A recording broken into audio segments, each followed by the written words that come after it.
Hello, everyone, and welcome back to another season of Belgian Football Podcast Action. My name is Ben Jackson, and if you haven't been here before, welcome. If it is your first time, if you're a returning loyal Belgian Pro League fan, it's good to have you back with us as we start the process of diving into the 2025-2026 season. We signed a couple of contract extensions with a few regulars over the summer. Thankfully, we tied them down early. There was plenty of interest from abroad, but we were able to kind of stave that off with a couple of wage increases for the two. That is, of course, Scott and Joris. Guys, congratulations on the new deals. Good to have you here. Obviously, like Torsten Fink, we've signed you to deals that kind of run inconclusively, the kind of contracts for life sort of thing. But I don't think there's going to be any sackings up in the future. So, yeah, good to see you guys again. Well, it feels like it's only been a couple of days since we last sat down to record, but how have your summers been? How are you feeling about heading into the new season? Really looking forward to being back. Absolutely. Hello, guys. Hello, everybody.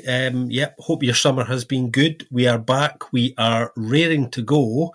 And it's that time of the season where, it feels like it's getting shorter and shorter before the new season starts, but the transfer window's getting longer and longer and longer. Yeah, so it's the 20th of July as of recording. By the end of the month, I indeed expect my salary paid now with that pay increase. So otherwise, we'll see how long this contract will run. But no, all joking aside, it's been both too long and too short at the same time, or at least it feels like that.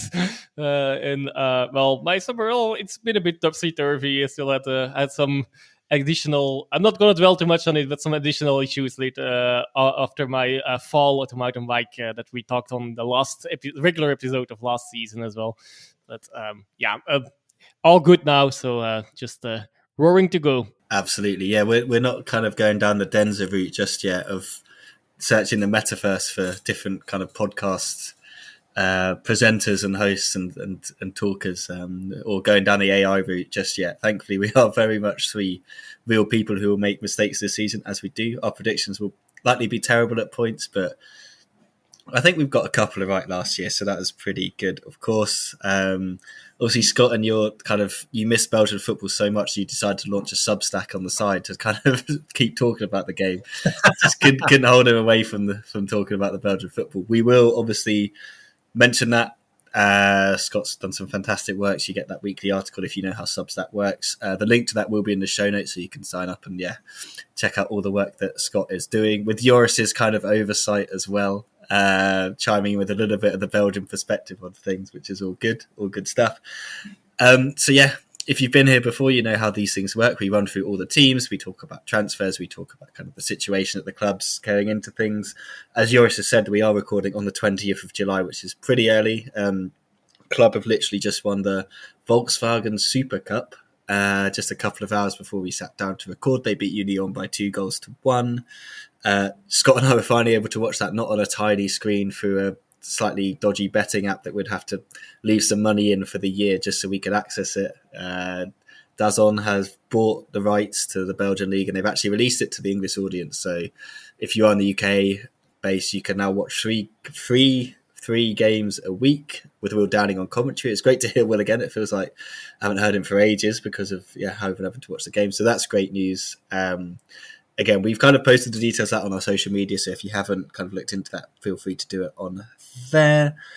But yes, we will go through all the teams. We decided this year to split it into two because it's quite long to sit down and do that sort of stuff. So this will cover the first 8 teams. And in terms of order, it's always quite difficult to know how to decide this, but I just loaded up the FootMob app, stuck the table up and was like, right, top 8 teams, they get to go first. So the first team that we will be going with are Anderlecht. Besnik Harsi's obviously remaining as head coach. For how long? That remains to be seen as well. I think all three of us don't expect him to last the season unless things have changed over the summer. Maybe some of you have breathing some different air or different kind of Belgian beers gone to the head and kind of given you a different perspective of things, but I highly doubt it. So Harsi, yes, he will be the main man in the dugout for Anderlecht. They made a couple of signings. I'll just quickly run through those. Eli Kamara's back at the club. Quite an expensive return, all things considered, that he left them just a couple of seasons ago to join Molenbeek. And it is still Molenbeek, as we'll talk about when we do our Challenger Pro League preview. He comes in from Standard Liège for about 4.5 million euros. Young Serbian striker Mihailo Svetkovic, 18 years, joins from Kukariki in Serbia for around about 3.2 million euros. Nathan Dylan Saliba comes in from the MLS. Enric Lansana comes in from Go Ahead Eagles, the side that shocked Dutch football by lifting the domestic cup last season. Zumana Keita comes in from Victoria Köln, quite a kind of rogue signing, that one. A couple of players returned from their little loan spells. Alexis Flips, he's definitely highly unlikely to be playing any sort of football this season for Anderlecht at least. And Cedric Hattenbor, who obviously they signed from Excelsior, he stayed at the club last season. He's now returned. In terms of outgoings for Anderlecht, we've got Louis Patlis has gone to St. Truden. They've kind of agreed the permanent signing after that loan spell. Jan Vertonghen has obviously retired. Dendoncker, Edozie and Adrielson have all returned to their parent clubs. So compared to this time last year, guys, we obviously were sat down talking about Anderlecht, and I don't think they'd signed anyone by the time we'd got round to recording or done anything. And they had about 2 centre-backs on the books or something ridiculous like that. And one of them was Vertonghen, who was completely injured. So it's been an interesting transfer window. Like Zumana Keita, I can't say I've watched much Victoria Köln, German 3rd Division, so who knows with him. Teenager, obviously coming in. They've got... If I'm not mistaken, he's also mainly for the futures in the beginning. But of course, we'll see how he progresses. I'll already 2 cents of me there. But that makes sense as well, doesn't it? Like, it's kind of, you don't know sometimes with some of these signings whether they're coming in to play for the first team, the second team. That can be quite fluid, like Joris just pointed out. Like, that's one of those things between those.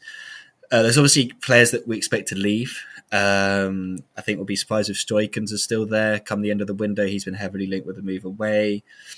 Leone as well, I'm pretty sure he's meant to be going or is likely to be going because he doesn't want to sign a new deal. Flips, I've already mentioned Flips about leaving. Can they keep hold of Dolberg? That's a massive, massive question as well. So, and then there's Luis Vasquez as well. I'm not sure whether they rate him highly enough to keep him in the side as well. Maybe that's just my own personal opinion. I'm not sure. So it's interesting. I feel like we're probably going to say this about lots of teams, aren't we, guys? That it doesn't feel like they're done yet because there still seems some moves to be made. Do they need a new goalkeeper? Did Koosmans do enough for you guys last year to give himself the number 1 spot? Personally, I think he did because technically he was kind of, for everyone's mind, the best goalkeeper in the league. So it'd be a little bit unfair to kind of find a new number 1. And they've been dabbling and messing around with goalkeepers in the past and it hasn't always worked out. So yeah, don't really know what to think of Anderlecht at the moment, I think is kind of where I'm getting at with this long rambling chat about them.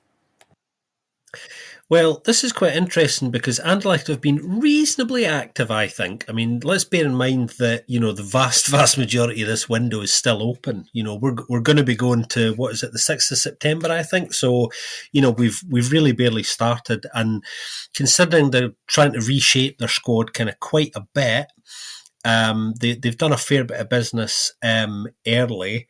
I think we're at the stage with them now where I think they are looking to get some out the door before they bring some more in. So I think things might quieten down at Lotto Park until 2 or 3 go out, hopefully for reasonable fees from Anderlecht's perspective. There are players there who we expect to leave, and there are some who Anderlecht are looking to try and get a decent bit of money for. Whether they get it or not is obviously a different question. Big test, the first big test for Olivier Reynard as well. Sporting director. It's his first window where really it's all on him now. So obviously he's trying to get some out and some in, but yeah, I mean at this early stage, they've brought in a fair number. Besnik Kazi obviously wanting to kind of reshape this team in his own image a little bit, and I think something to watch out for come the start of the season, and we'll have to wait a few weeks, obviously, because the window doesn't close till September. But something to watch out for is whether this new Anderlecht this season have a bit more bite and physicality about them. Because although they played a lot of good football at times last season, and all things considered, didn't have too bad a season.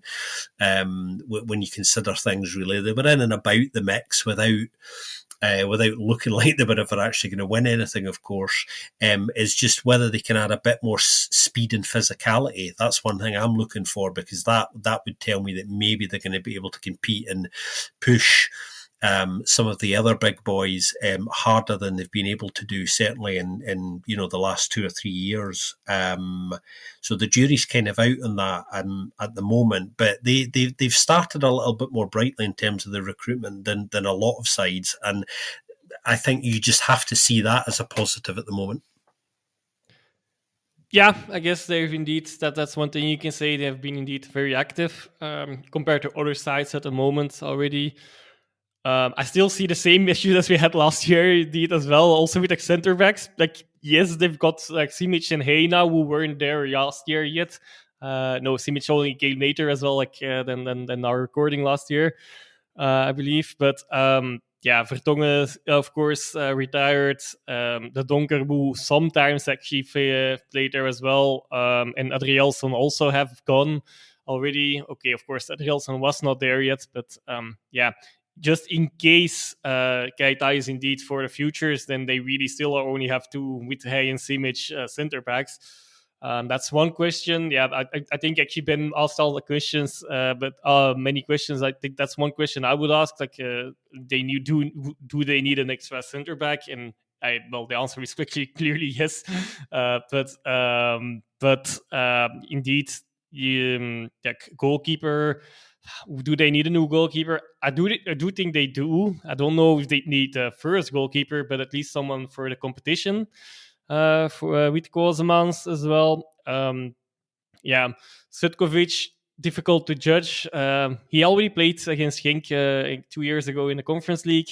Sorry, for one side jump I'll make, when he was 16. So, I mean, he debuted. He was already around when he was 16. So that's usually a good sign. But I have no idea about his qualities at the moment. I believe he also played with the futures in friendly games lately as well. So I don't know if that already means something, or is it more to get some more match rhythm or anything going.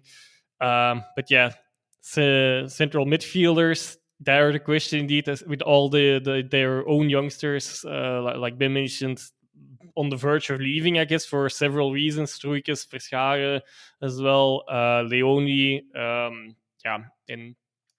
they might have to offload, like Scott said, some of those before maybe looking for that extra center back. And Vasquez, well, I think actually Hazi sees a lot in him, so he's had a lot of trust in him. So a lot of things might hinge on that. So if their start is okay, I guess they might stick with him. And if Hazi stays a manager for long enough, if things really go wrong and Hazi for them and Hazi goes out that early in the window, still, who knows? Maybe a different manager sees it differently as well, of course. But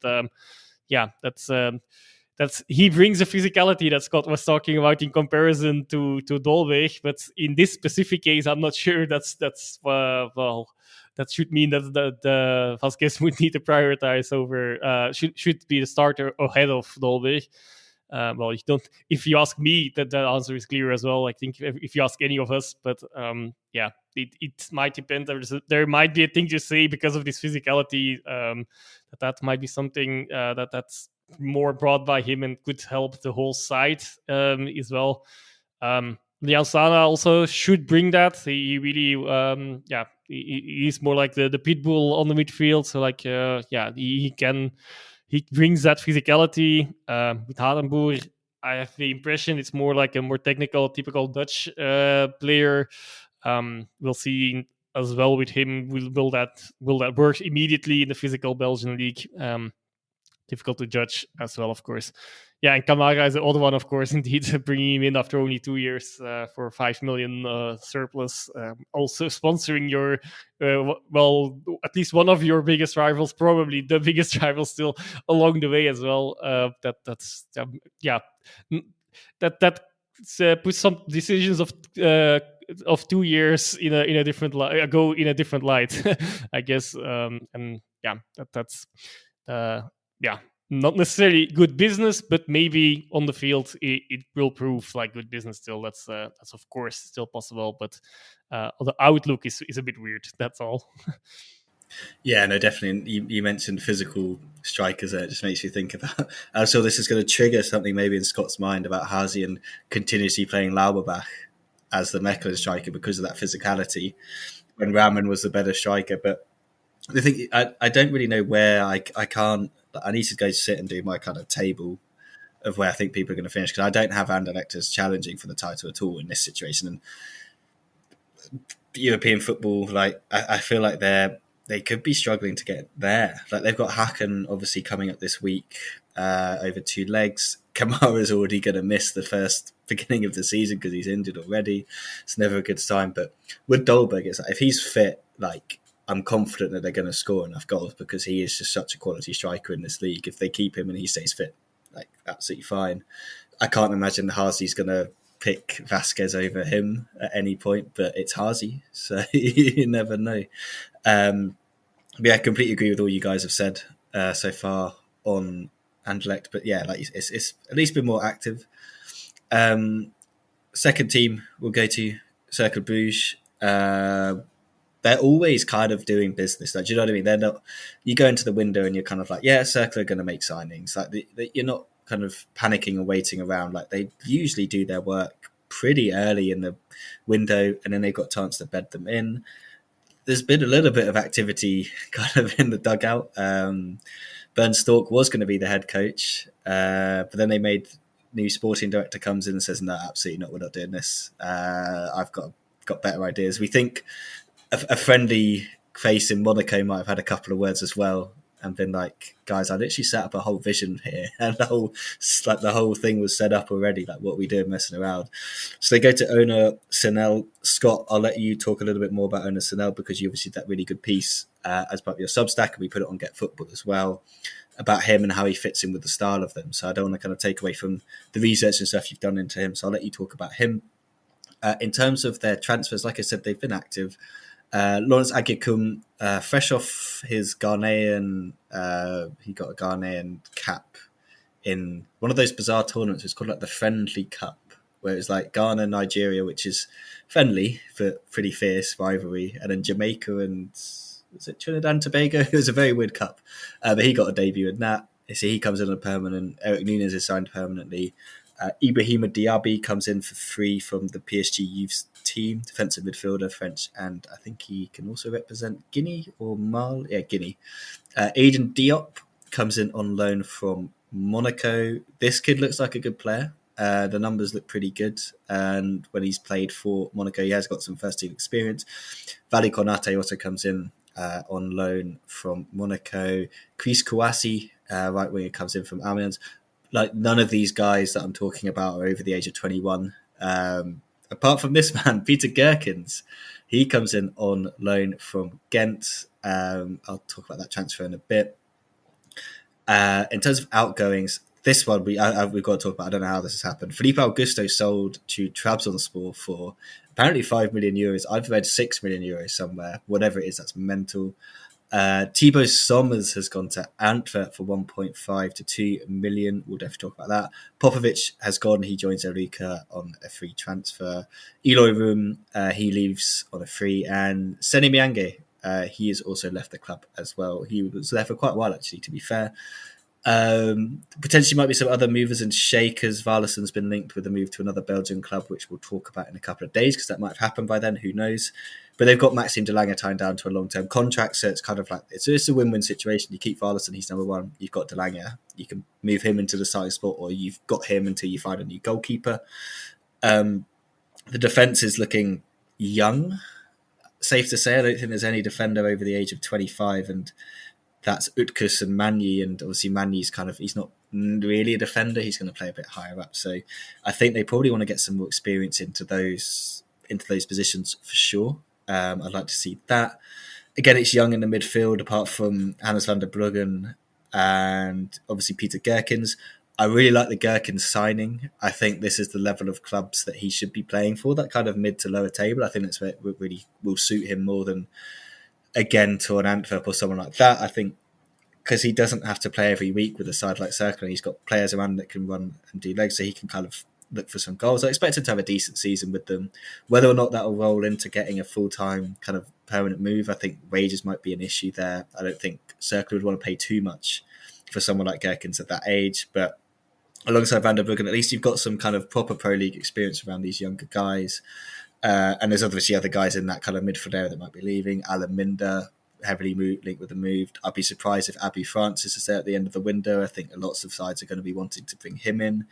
And then we get to kind of the big kind of question mark hanging over Cercle at the moment is who's going to score the goals. Obviously, you've got Stephen Gore that was signed last season, a little bit more time under his belt. Maybe like he showed some flashes of looking okay, but not too sure. They've obviously brought in that Mexican guy Gelado as well, so they've made some kind of signings, but there's no one massively standing out in terms of striker position that you're kind of like, yeah, quite confident they can score the goal. So I think by the end of the window, they've got to have signed another striker or maybe two, with Augusto going. But I honestly don't know how they got that much money for Augusto. Like, he really didn't do much that kind of said to me, this guy's ready. Like, he's kind of like Ngura. He showed flashes, but I think I think we've spoken about this, maybe not on the pod, but maybe off the pod between the three of us, about how you couldn't really tell what his best position was. Was he an out-and-out striker? Was he in behind? Was he better out wide?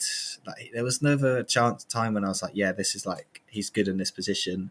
He didn't step up when Denki left either, in my mind. Like, Thibaut Sommers was the one that did that. A few thoughts on that move as well before I hand over to you guys. Obviously, it's I think I said it to you as well. My opinion of this is it's a massive loss for Cercle. It's not as much of a gain for Antwerp. I think Cercle lose a lot more than Antwerp gain, not just in terms of like kind of on the pitch. He scored goals and he kind of suited the style of play, like his workman-like kind of qualities. Not necessarily the best technical player, but he worked really hard. He put a lot of effort in, and it suited how they played the game. Off the pitch, he's like Cercle, born and bred. That makes such a kind of difference when you've got a structure in place that is influenced by someone completely from the outside. Like, it brings the two together, marries it quite nicely. You have him as your captain. He was a leader, everything like that. I generally didn't think he'd ever leave Cercle. I thought he was going to be there for life. So I was quite shocked when that just happened quite quickly. But yeah, I think I'm kind of on the fence about them this season. I think if they can get a striker in, I like some of the moves. I like the head coaching appointment as well. But if they don't get a striker in, I feel like it could be another struggling season. Yeah, I think it's a case of just getting your house in order at Cercle. Everybody knows, or everybody who's been following things closely for a while know, that last season was just an absolute nightmare from Cercle's perspective for various reasons. And it's not, I wouldn't use the word kind of a clearing of the decks, but certainly a kind of regeneration of what they're all about inside the club. A minor reset in a way as well. There's been quite a lot of change. It's worth reminding people about that. Obviously, the big one is the coaching change. Honor Sanel's come in, and I think he's a really good fit for the way that Cercle play. So expect, more high intensity, aggressive pressing. Honor Sanel's take on that. He's a great fit for them because he spent 12 years at Schalke. Working in the academy there, working with various sides there, a little bit of time with the senior side as well.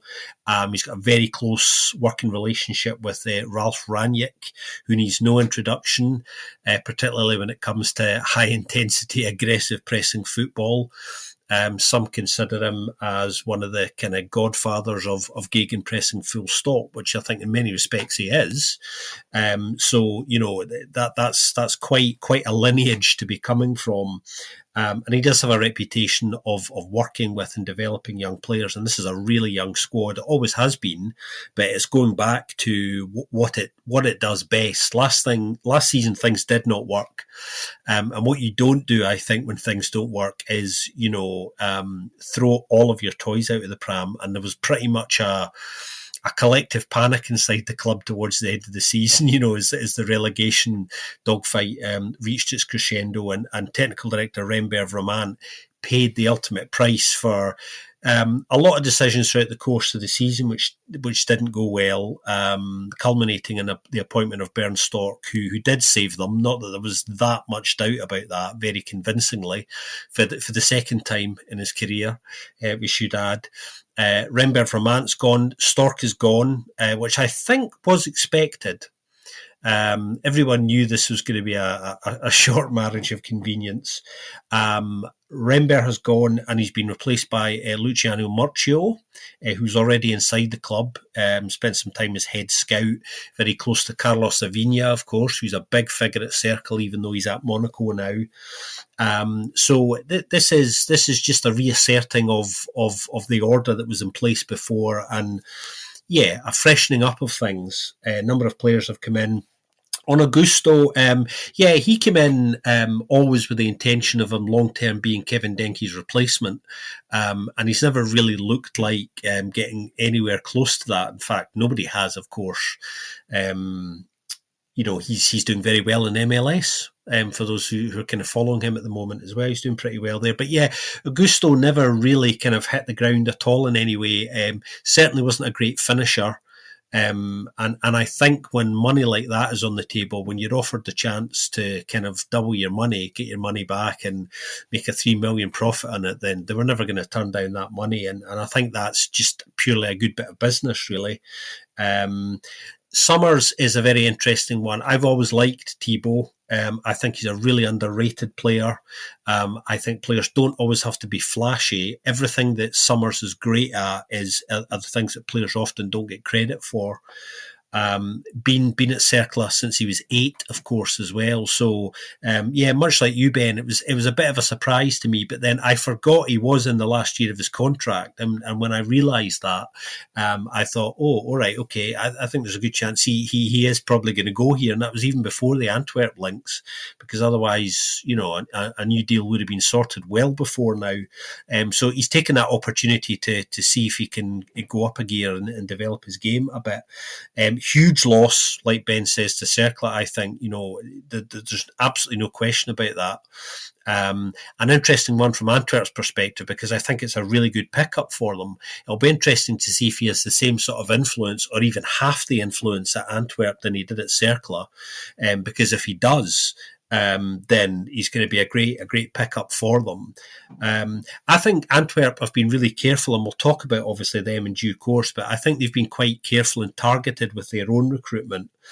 Cercle's season, I think, now hinges probably on whether Sanel's a success, and whether the new players gel, because a lot of players came in early last season at this time as well. They did their business early because they knew they were going to lose a lot, which they did, and pretty much nobody who came in had any impact whatsoever, to be really blunt about it. And it was all kind of downhill from there, with various other factors working into it. So something to watch for, can Honor Chanel knit this side together, some consistency and some impact early?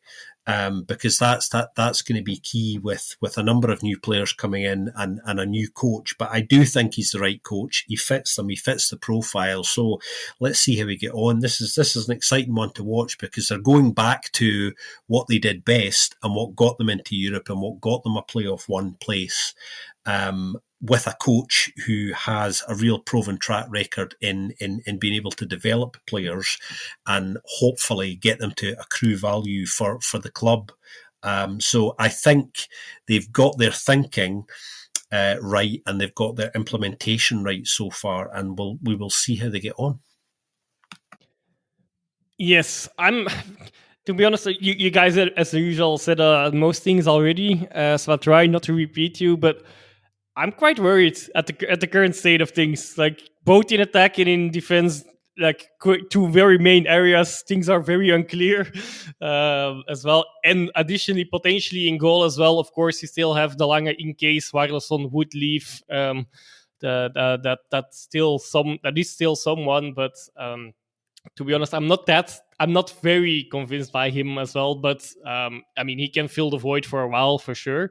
In my opinion, but in defense they really are lacking experience, and the players they have are quite injury prone at the same time as well in the case of Utkus, unfortunately, of course. But and Ravic he's also he's like Somers, a bit like a Cercle boy. Let's put it that way, even Cercle boy really. But I'm also not completely convinced. He has actually gotten a little bit of hype last season, but I don't really get that. He's maybe he might be the right level, but for me, still more like of a backup level for a first division player, and maybe he can fill in. But I'm not convinced for a whole season of him there. But okay, that on its own is not necessarily the issue, but it's more like there's no one else to actually replace them currently. So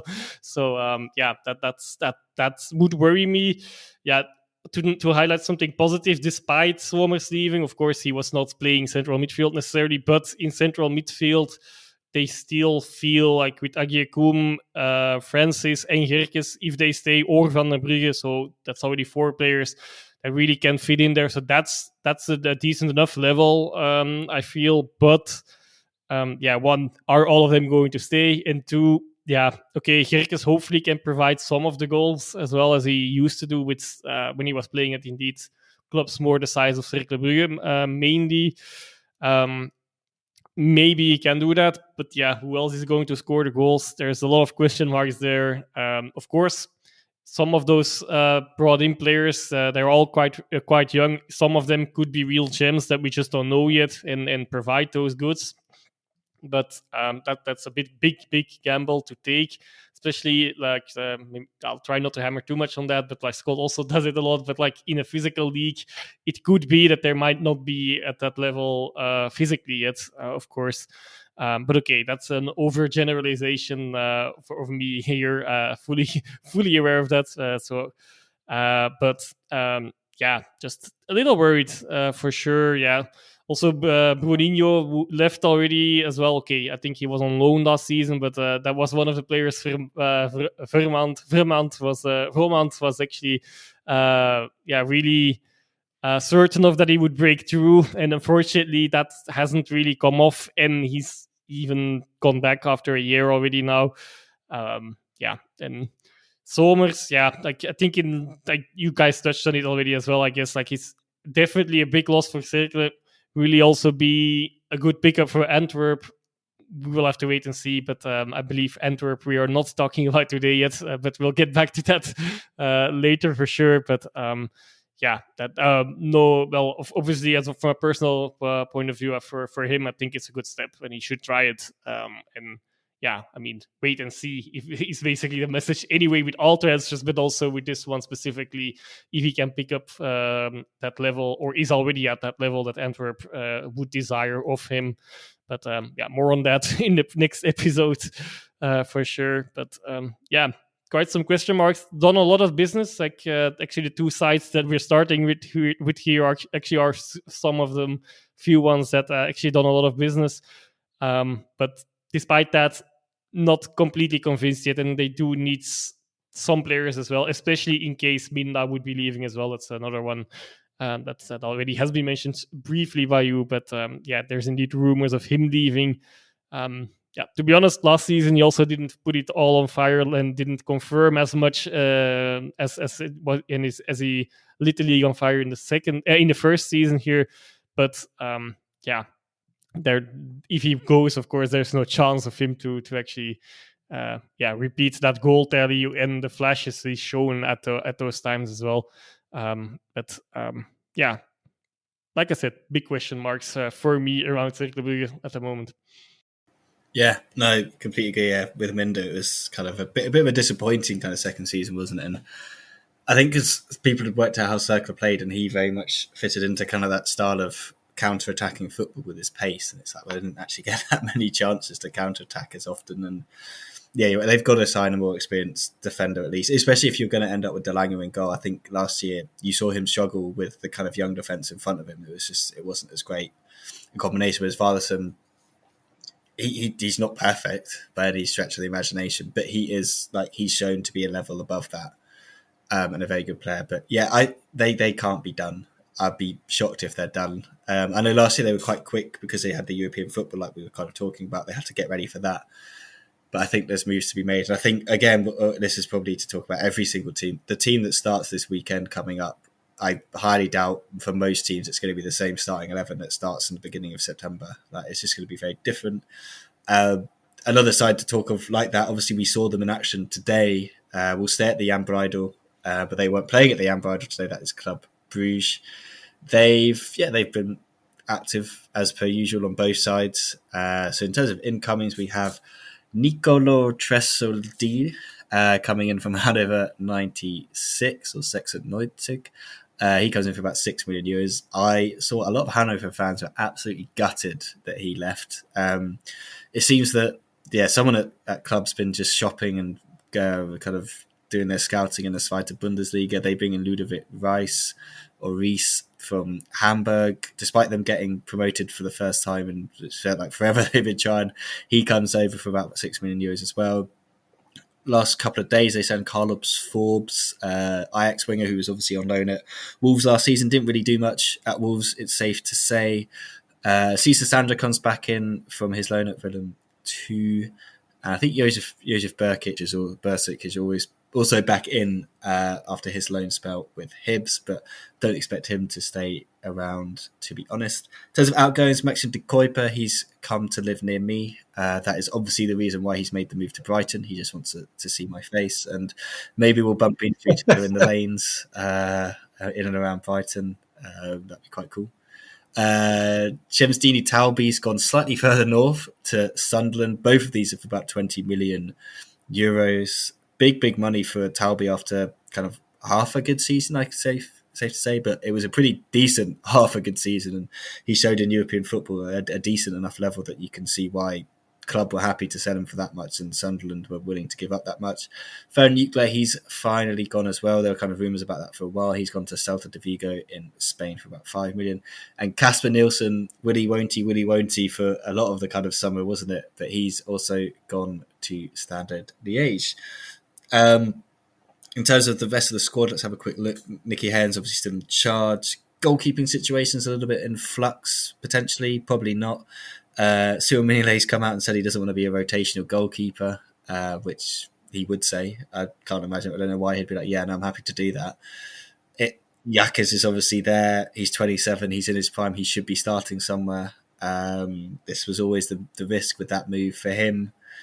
Mignolet, unless he gets injured, his form's not dipped massively enough that you'd be like, well, he can't do it anymore. So for now, it's going to be Mignolet starting. I don't think his personality is one that you can stick on the bench. I think he's obviously one of the leaders there. He's one of the kind of highly respected players.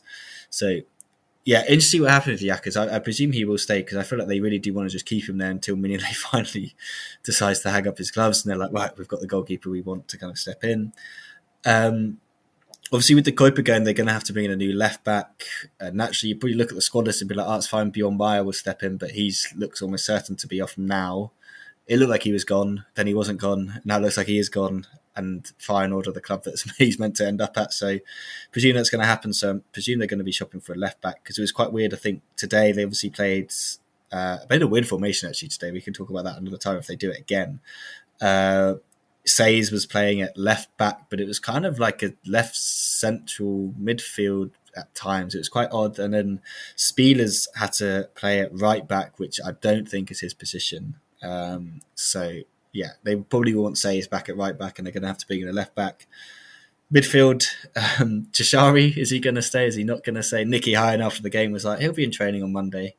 We've just given him the weekend to look for opportunities. AC Milan have pulled out.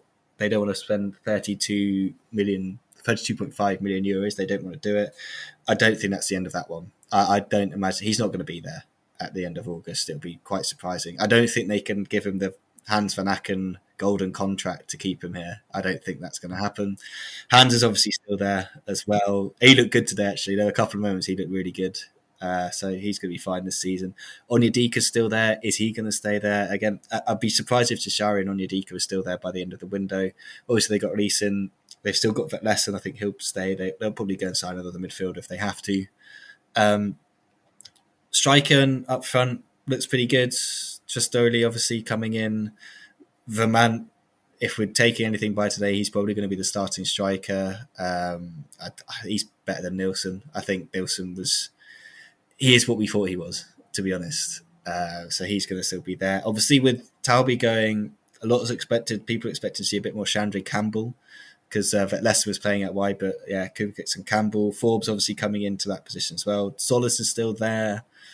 So there's lots of players that Cesar Sandra's come back, but I don't know if he's going to stay. I don't know if because it wasn't the best season for Willem over in the Netherlands, and he wasn't the best for them over there. So interesting, yeah. And I think a couple of players potentially we've mentioned the big ones that are likely to leave and they need to be replaced. Players that they probably would be happy to see off is Skolas. I can't imagine he's going to be there by the end of the window, and if he is, I think he'll be loaned out pretty quickly. If they can't sell him.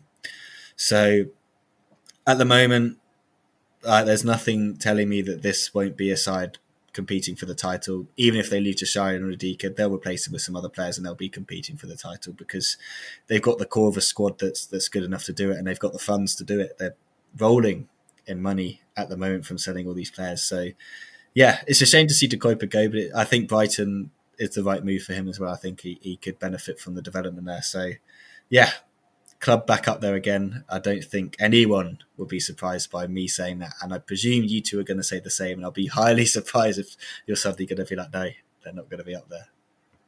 Well, Club Brugge don't need to panic as far as the recruitment's concerned. All things considered, as of today, things are looking pretty good. So the areas that do need maybe a bit of improvement, Ben mentioned left back. Yeah, they've got time on their side there. There's going to be plenty of movement probably in that area as well, obviously before the end of the window. It's more about who might leave rather than who might come in from club's perspective, I think. The Yashari soap opera is going to roll on, I think. There's been a bit of a, maybe not a war of words, but some quite strong words coming outside from the club around, you don't just walk out on Club Brugge and phrases like that. And he's not really done anything to necessarily do himself any favours in the short term, Yashari, by refusing to turn up for the team photo and making life quite difficult for himself early on in pre-season and having to train for a period of time on his own and not go out with the squad as well. I think, when a player's looking for their big move, these things can and always happen. But I don't think he's had the best advice there in how to go about it. There's a time to go AWOL and have a falling down moment on your employers, and this is not it, I don't think. So that is going to rumble on. Where he might end up is going to be very interesting because he's kind of publicly said his preference is for Italy, even though initially he was quite keen on Dortmund and said as much as well. And they may yet come back in for him, of course. But yeah, he would be a major surprise if he was still there at the end of the window. But club are rightfully, because they're in a fairly strong position, going to play hardball in negotiations. They have a price and it hasn't been met despite Milan's 32 million plus 5 being pretty good. There's no reason for kind of club to panic at all at this stage. But yeah, overall they're looking very, very good, and they can just wait now, wait for that movement and strike when they need to. And I think Ben's right. Even looking at that squad as of now, if you went to add to that, you would say this is a side that are going to be there or thereabouts. They've just won the Super Cup this evening, courtesy of a winning goal that was a bit of a gift. It was about as sloppy a goal to concede to lose a game as you're going to find at any level. But I thought, on tonight's game against Union, Club played quite well. They had the better of the opportunities, and one of our favourite words, efficiency, maybe the first time we've mentioned it this season. They were more efficient, but yeah, I mean, I think everybody at club is quite settled as well. That's another thing, despite some new faces coming in there. The one I like the most so far, Ludovic Rice, seen a bit of him in person already at Ibrox recently in the pre-season friendly. Scored a brilliant goal that day, by the way, really, really good goal. goal, then came off with a minor injury 5 minutes later. But he made it worth our while, the trip to see him. He's looking really good, actually, I have to say. Hard to believe he is still the age he is, and that he's going to get better as well. But yeah, they're looking really, really good, club, and they are still. Possibly along with Union Saint-Gilloise and the strength of their recruitment, club are still, the masters of doing footballing business, raking in great fees for players, and getting most of their calls right. So if I was Nicky Hine as of now, I would be quite happy or reasonably relaxed at the current state of play. Yeah, and that current state of play is, of course, indeed the key word here, like with all clubs, of course. But as Scott touched on in the beginning of his monologue, the potential outgoings are still the big question mark there, of course. Are Ordóñez, Yashari, and Onyedika still staying? If all of them also leave, along with the Kuiper and the few others that already have been mentioned, Talbi and etc., then it is in the end quite a big overhaul, and we'll have to see. They will have to make the right call still in that case. What is there at the moment is, of course, indeed a good, really good squad already. Just this Yashari situation is, of course, hanging a little bit, but I guess, eventually there will be a transfer there, most likely. And then more like the offloadings, both the wanted and the unwanted. Not necessarily wanted like the ones I just mentioned, but also Meyer is indeed a bit of an edge case on this case, I guess, but also already a weird story. But also Nilsson, they might want to offload, but now is injured. So of course, that hampers that progress a little bit. For me, a big question mark in the incomings already as well is Forbes, though. He's really been a laughing stock at Ajax. All the fans were very, very happy that he left. But we'll have to see. Like, he's a type of player. I mean, he's a perfect player that Hans van Aken can play through ball to, or anyone else, of course, in that current midfield, and actually play at his qualities, and then eventually maybe, the biggest criticism of is that he's like, just a runner, and like, so there's no end product. He doesn't get any assists or goals, or not enough. That's just really fast, nothing else.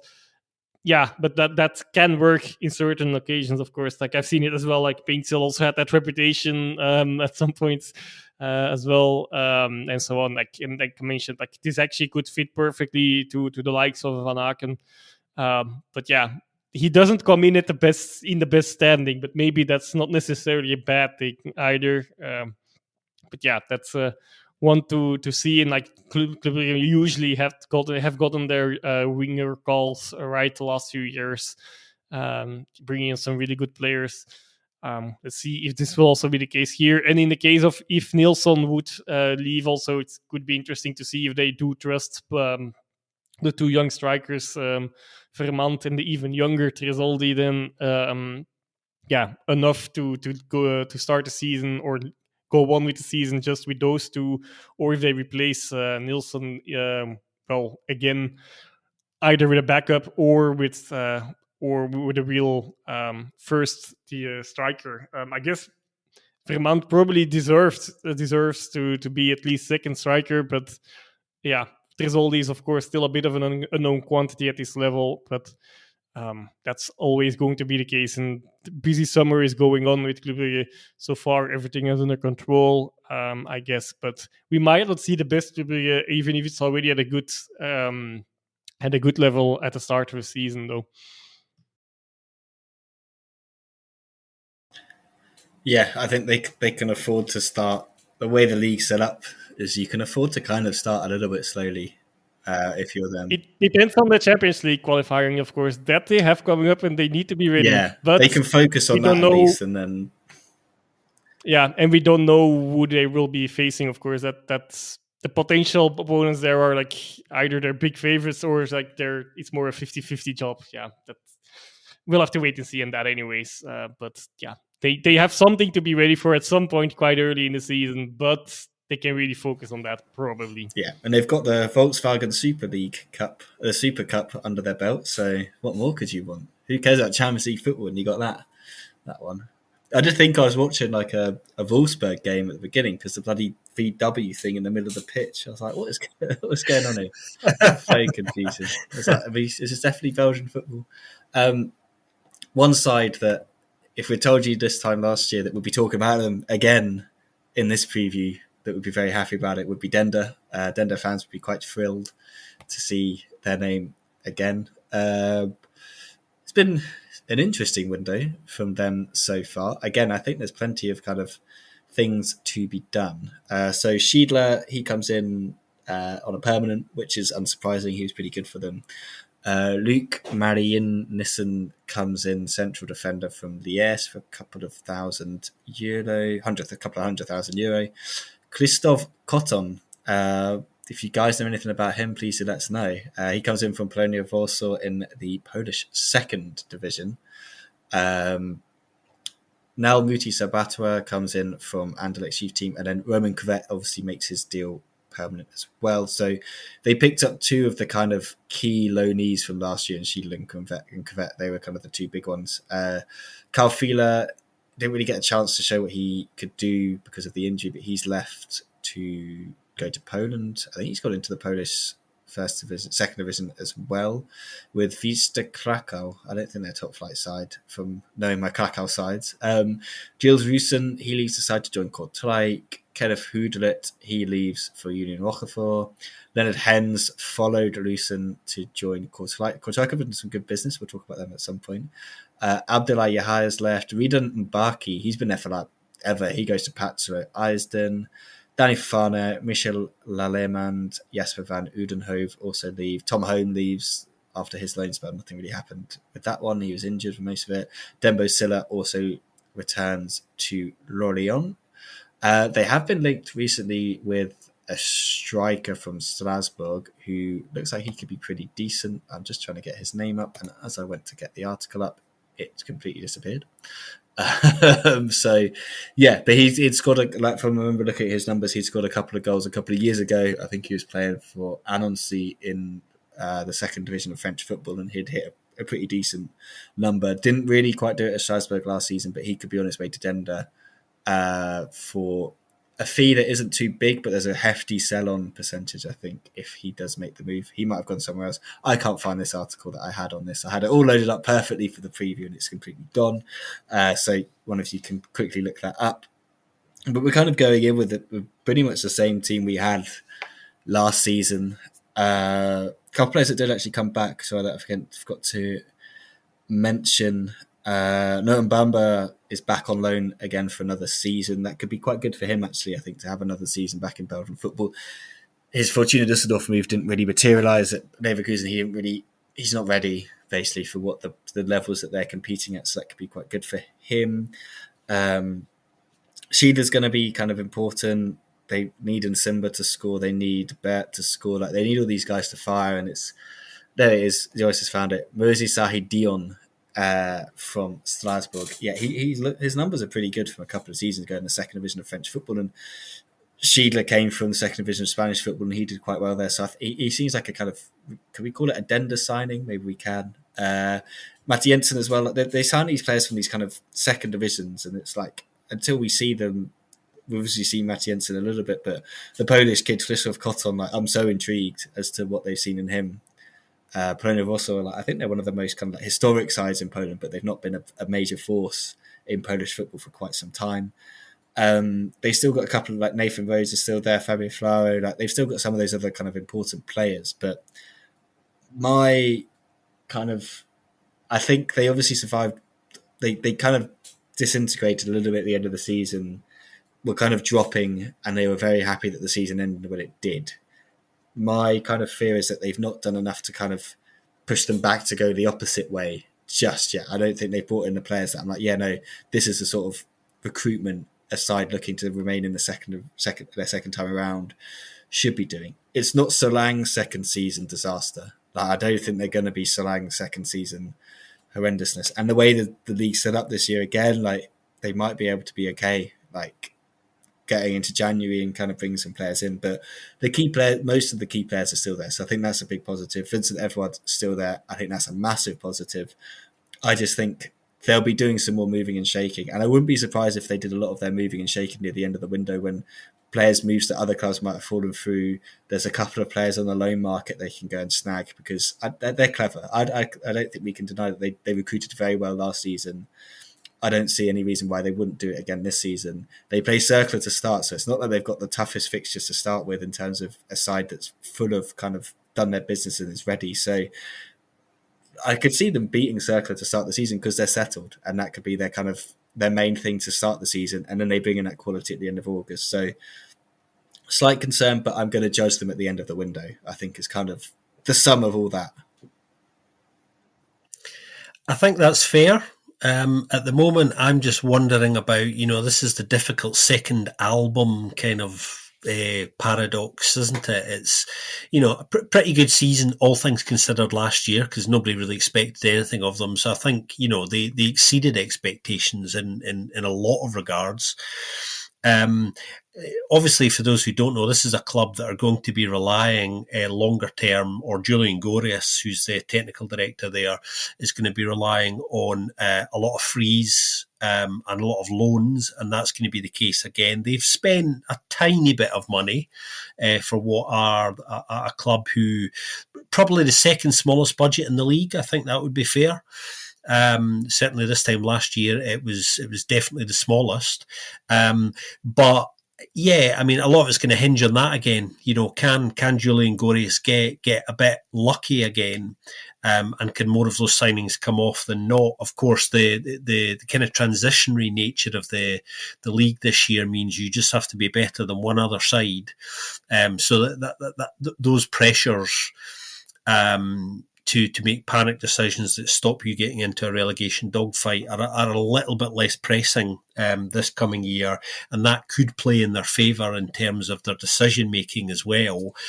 Although they never really panicked, I don't think last year. Which I think in itself is a very positive sign. I think Vincent Everard, T1 there, and Julian Joris have a very good working relationship and are both actually kind of quite underrated. Neither of them are flashy in any sense, but they're both quietly very effective, and I think get most things right. While I am a bit worried about them because of the nature of the way they do business, I think the circumstances of the league setup could play in their favour.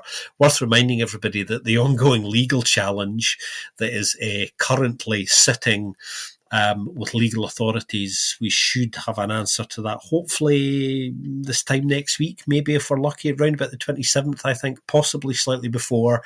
That might blow all of this up again. It's just worth reminding everybody of that as well, and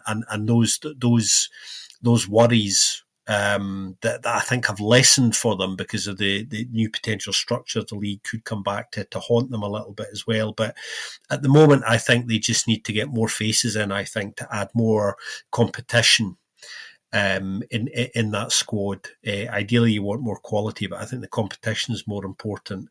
Stability at a club like Dender is a hugely important thing, as it is at all clubs. And I think having a coach who understands what the club is about, understands their level and where they are, is possibly the most significant factor. He's a smart coach, Vincent Everard. I think doesn't often get the credit that he deserves, and in fact he's grown on me a lot. It's worth highlighting that. I think over the last 2 or 3 years, wasn't a coach at first who initially impressed me, but the more I saw of his work, I thought, no, this is somebody who tactically, I think, particularly in terms of knowing the game in Belgium, I think he's good and he's quite highly thought of. And I know influential people inside the game in football in Belgium who also privately, to me, speak quite highly of Vincent Everard as somebody who knows what he's doing. And I think it's important that they hold on to him if they have a sticky spell, that they don't panic about that as well, because a club like Dender, you can't really afford to do that. Yeah, just worried about their central defense at the moment, I guess. I think they had indeed a good recruitment of some of the loan players like Vet and Scheidler from last year. That's quite crucial, could be quite crucial. of course, also some together with that center back position where they got Marijnissen, of course, in, but he's unproven at this level for first, and secondly, they just need some more faces in there in that specific department as well. Because what else do they have there? Goals, Pupe, who is out injured at the moment, as well, of course. So, yeah, that doesn't help. Apart from that, there's no big men leaving so far for them from last season. That could play in their favor. Of course, it could also work against them if eventually some transfer do materialize for some of those faces. Or, as usual, of course, it's they could still face the second season syndrome as well, of course, not only on the club level, but also on a player level. For the likes of Simba, Berthe, Scheidler, actually, it's himself, Kvet.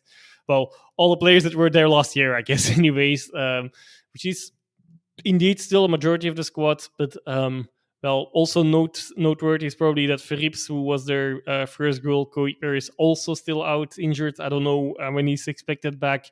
They still have Deitch and De Vriend as goalkeepers as well, of course. But my main worries lie at the back. Let's put it that way. And the rest, I mean, the squad is somewhat thin on some other positions as well. But at least the players that are expected to be in the starting 11 are an okay level, and we'll have to see how they can prove themselves. Then the thing that Scott was talking about a lot as well, of course, which is a very important thing for the likes of Dender, for example, and the other smaller sides in the league. Will this format stay on? And if so, then it's only potentially one side that goes down this season. So maybe some clubs are also actually waiting for that as well to do some business and reacting on that. Whether that would be a smart choice or not, I'll leave that in the middle. I'm not. Yeah, I'm quite unbiased on that. Actually, I don't know, we will have to see at the end of the season anyway, as usual, whether that's a choice. But I mean, then they're not a squad that's going to be lighting up the league. But if they can sort out their defense, then maybe they, like last season's for spells of it, they actually were quite decent. And actually played really well for like a very short period of time. Was it December, January, I believe, where they had some few upsets as well, and basically saved their season. See what they can do this season, and if they will have more spells like that. Yeah, there's something, isn't there, like the NBA has its like league pass thing where you can watch all the different teams, and most people say they have like the team they support as their team, and then they call a team that they think is like fun and exciting. They're like, they're a good like league pass team. There might be one I watch on the league pass like every now and then. I don't think Dender would be on anyone's Belgian Pro League pass if they're picking teams to watch. That's for sure. But yeah, they might not get many DAZN games either, unfortunately. But if they stay in the league, who cares? They're not boring. I don't think they're boring. They just don't have the goal scorers that make them kind of entertaining, because you just don't know if they're ever going to score a goal. Aside that, goal scoring position is probably a little bit up in the air, potentially not. We're just not sure at the moment. We're kind of waiting for things to happen with Genk. Obviously, we'll go straight to Joris for this one. I won't give too much of a rundown because it is his team and he can give a nice little summary of where he thinks they're at. But in terms of incomings, Tobias Laval has come in as the goalkeeper. He comes from Lask for around 3.2 million euros. Dan Heermans makes his move from Charleroi. I'll talk about that a bit, my opinion on that. Ayumu Yokoyama makes his move from Birmingham Permanent as well. Obviously, Aziz Utara and Andy Zakiri have come back, but I think Zakiri's more than likely going to go. Unlikely to go to Standard Liège. I haven't seen that link. I've seen a link with a couple of other clubs, but not Standard Liège. But maybe Joris, you've heard more. Christopher Bonsu-Bar, he's gone to the Saudi League with Al Qadsiya for about 17 million euros. Thomas Klaas has joined Wagen. Mike Penders has returned to Chelsea as well, which is why Lawal's come in, because they did want to bring Penders back, but Chelsea were saying no. He got to go on a little jolly to the Club World Cup, became a world champion, if we're going to call it that. I don't know. I still feel like if you have to win the actual World Cup to be called world champion, I'm not ready to crown anyone that wins a kind of competition that includes random teams from Austria for no reason. I don't know why RB Salzburg were there. I'm just going to say it now. That was one of the things that kind of wound me up massively about that competition. I was like, you don't really belong in that. Anyway, let's talk about Genk. Well, obviously, we've always spoken about Heymans. I said I wanted to talk about that. I'll quickly jump on that. That to me it's the Thibaut Sommers transfer kind of over again, but the margin's a lot bigger. Whereas it's a massive loss for Charleroi. For Genk, he's going to come off the bench, and he's. I just can't imagine him having the impact that he's had. I don't think he's a player to play at that level, to be honest. I think there's better players in that squad already that play in that position if players leave. But he was good at Charleroi, but never was I ever thinking he needs to move to a bigger club. He's going to have a bigger impact. Joris, obviously, I'll let you talk about that. You might be happy about it. I got the feeling last year you weren't massively keen. You may even call it a Gent transfer. I'm not sure. I might be putting words in your mouth there. There's always a load of Gent transfers every season. It seems Gent have kind of outsourced Gent transfers to everyone else this year. But yeah, that's kind of the big moves. Obviously, I mentioned we don't know about the striker situation because Tolu, the club's expecting him to leave. It's just they're kind of waiting to see when that happens. They've obviously got O, who can come in. There was some interest in O, but the club are kind of keen to keep him as far as I'm aware, just because they expect to lose Tolu, and O was pretty good off the bench. But yeah, Joris, obviously over to you. How are you feeling going into the season? How do you feel about the transfer window? How the club's looking up? Obviously, Torsten Fink's still there, and European football to come. So it's a very different kind of build up to what it was last season. Yeah, I'll get to that. Well, first of all, the only good thing of that whole World Cup league, Club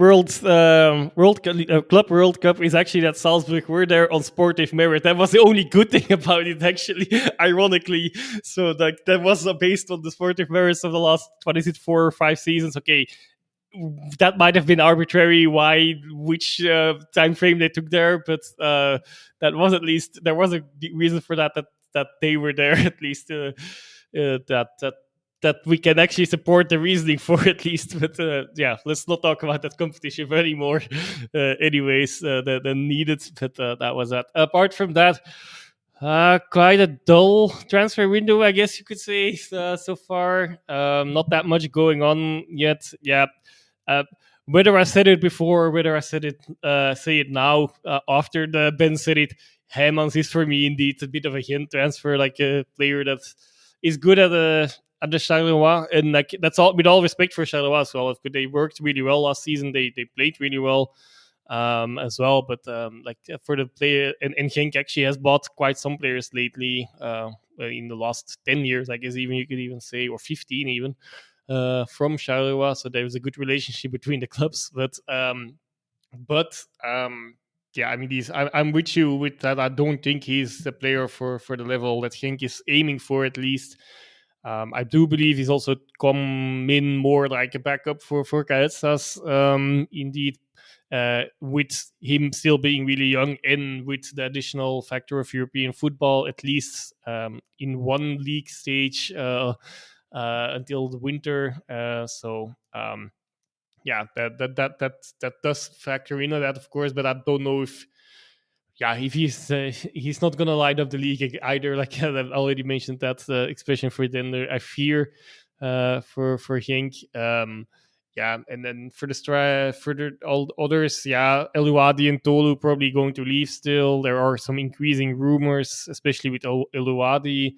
But Tolu also, I believe, could be. Yeah, and like his replacement, Bibu from Västerås, second division side in Sweden, already has been spotted in the hospital in Genk. So I think it's quite certain that he will come.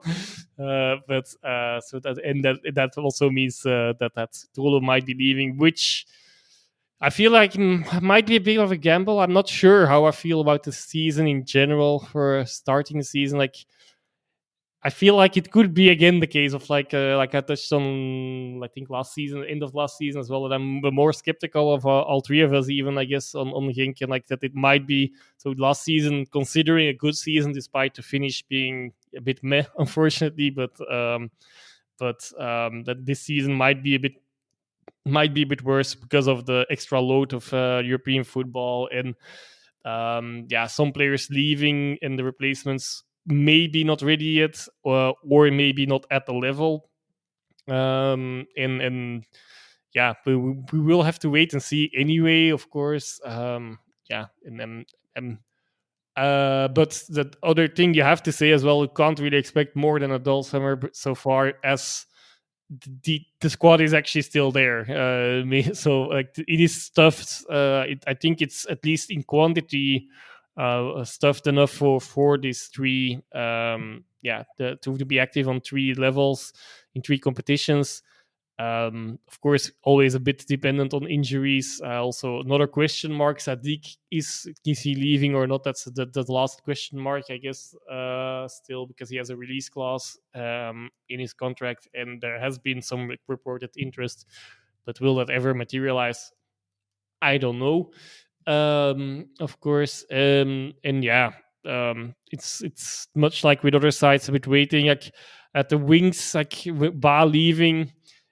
Unlike many Genk fans and other fans in around or people around the league, I was quite a big fan of Bonsoba, and then like I think his impact on the side is underestimated. Maybe not his end products. That's always been the case.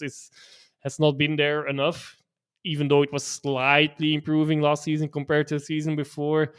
But I think he's one of those players that would be one of the first in the starting 11 on the player squad for a manager, because he was always doing his defensive work, and on top of that he did his dribbles, so that usually worked. So at least kept 1 or 2 players busy from and opened up spaces for a lot of other players then to shine in. That will be missed, of course. Adeji Stenberg has shown, good glimpses, and I'm happy that he will most likely get a chance there. But then that's the one. But then, sorry, I'm not convinced. Also, he's still injury prone. He has had a very short good spell. But is it well? And there seems to be a lot of belief inside the club, so I don't actually have a big feeling that he needs to be worried, or like for that he has to leave or anything. But I'm not sure if that's the right call. So on the wings, I'm a bit. Let's put it that way. It's like in the wings, I'm a bit worried, even despite the quantity might be there, but if the quality is well enough. And yeah, as we know, the physical striker always works quite well. Like with Anderlecht, maybe we wouldn't like just Vasquez over Dolder. And O has been doing with Genk, you would have Tolu and O currently, at least. You can see why Tolu is still being picked before O, because his physicality and his link up play and everything. Like he's also a very important player for the side, whereas O maybe hopefully can still contribute as well in the numbers. He's definitely, I mean, I'm a fan of O in a sense, but I'm not sure if he fits the system well enough to be the first striker, which he will be. So I've got the feeling, maybe that's the even better way of putting that some of the calls that are being made might not be the right ones. But okay, I'm just a fan, and little do I know. So I'm hoping that that people that are in charge will know a bit more. Maybe the system gets tweaked a bit more towards a striker like O, who really has different qualities than Tolo, which is the complementary factor, which is really good. But then if that wouldn't work, then if Tolo leaves and this Bibu comes in, he's unproven at this level as well. So I feel like that's a big gamble. Of course, if my worries can be completely are unfounded, and we'll have to wait and see. But I'll leave it at a wait and see. I can still feel like it's a really good squad, but I'm not sure some of the calls that have been made and are being made at the moment are going to be the right ones as well. I've been quite surprised by how quiet it's been so far. I know it's early, but Genk have been one of the quieter clubs in terms of their business so far, one of the quietest. And I'm sure there's a reason for that. I don't think that is deliberate. I think they're taking their time. That's quite clear. Dimitri de Conde has spoken, though. Just in the last couple of days, he was saying top 3 is the target, and Europe again, and that would be their aim. But they want to push for the title, and so they should. I think there's likely to be quite a bit more movement yet, obviously, because there's so long of the window open. Torsten Fink is one of the few coaches who at this early stage hasn't said anything publicly yet about being frustrated with the lack of business. There's been a number of coaches who've already come out in an attempt to apply a bit of pressure. Torsten Fink hasn't done that, which I think is interesting. But there's no reason for Genk to panic at the moment. I don't think. They're always a club who are very considerate, I think, with their business. I think Joris's point about whether some of their kind of decision making is competent enough in the big calls is going to have a big bearing on their season, I think is probably right.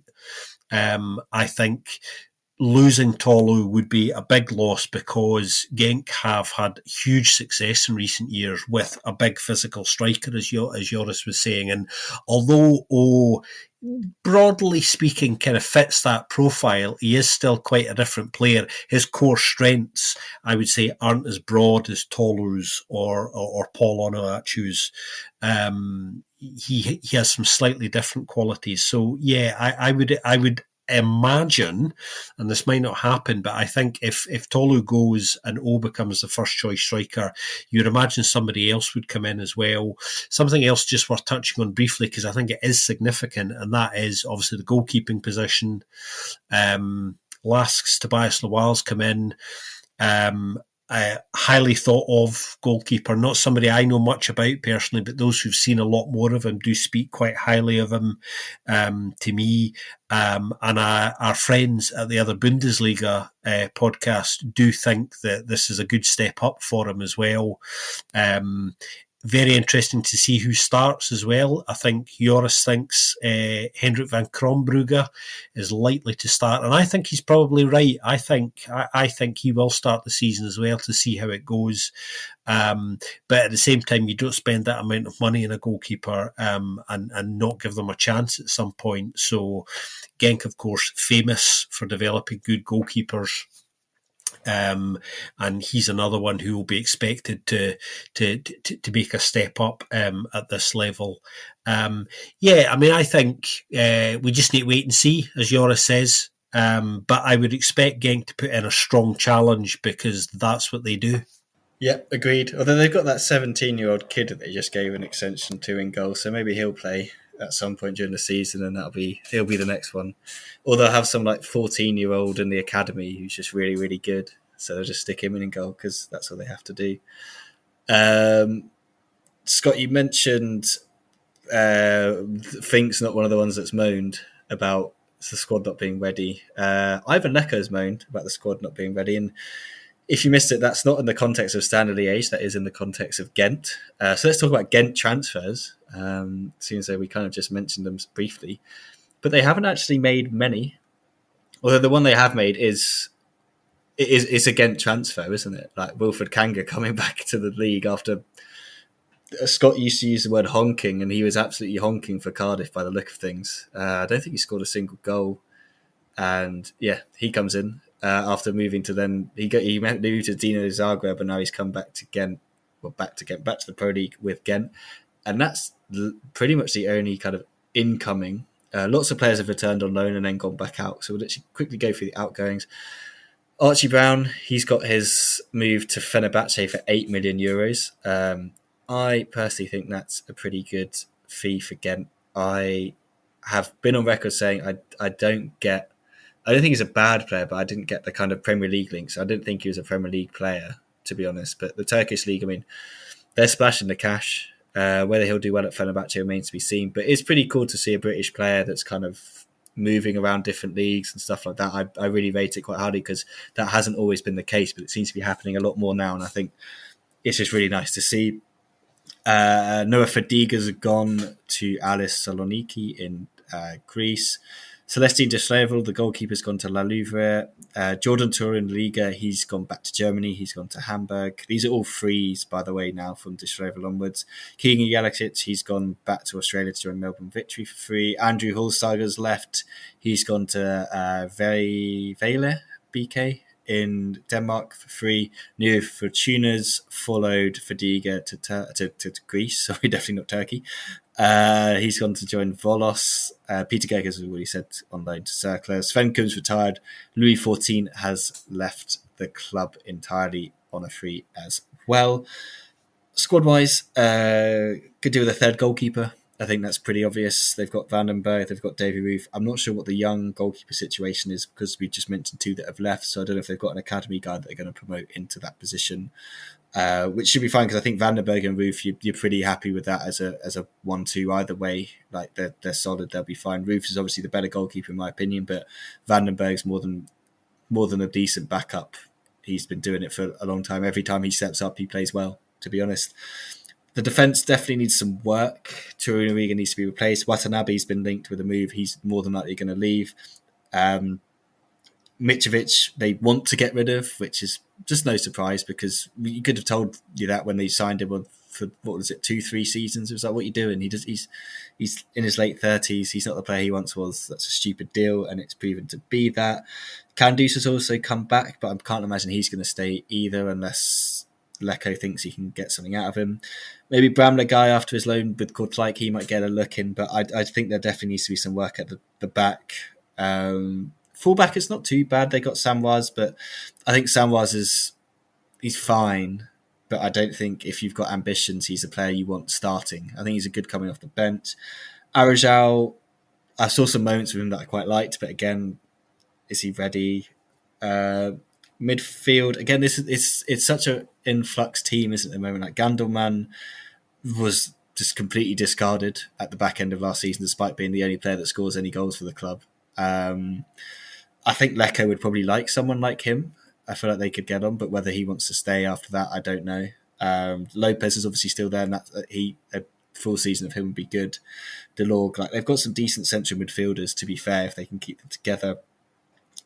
You go into the kind of forward situation there, it's an absolute mess. Like there's just too many players, far too many. Like Kanga, Gudjonsson, Van Zier, Gore as kind of the strikers. You probably don't want all of those guys. Max Dean as well. So you've got 5 strikers. You're going to play 2 potentially. They want to play big man, little man sort of thing. But Van Zier's your only little man. So you've got to kind of make a decision. If Dean comes back, he's another one off the bench. So I don't know how they're going to keep all those guys happy, and they're not going to be on cheap deals. I think the biggest kind of pressure point for Gent this season is Amit Omba and Mamadou Sonko. A lot of money was spent on those 2 guys. A lot was expected of those 2 guys, and so far we haven't seen enough of it. I wrote a piece about Sonko actually for the Get Football about her, saying I think this is a really important season for him, which feels ridiculous to say when he's only 20. But we kind of gave him the benefit of the doubt the last couple of seasons because we were like, it was difficult. He hadn't had the full pre-season in Sweden. He came straight into the Pro League.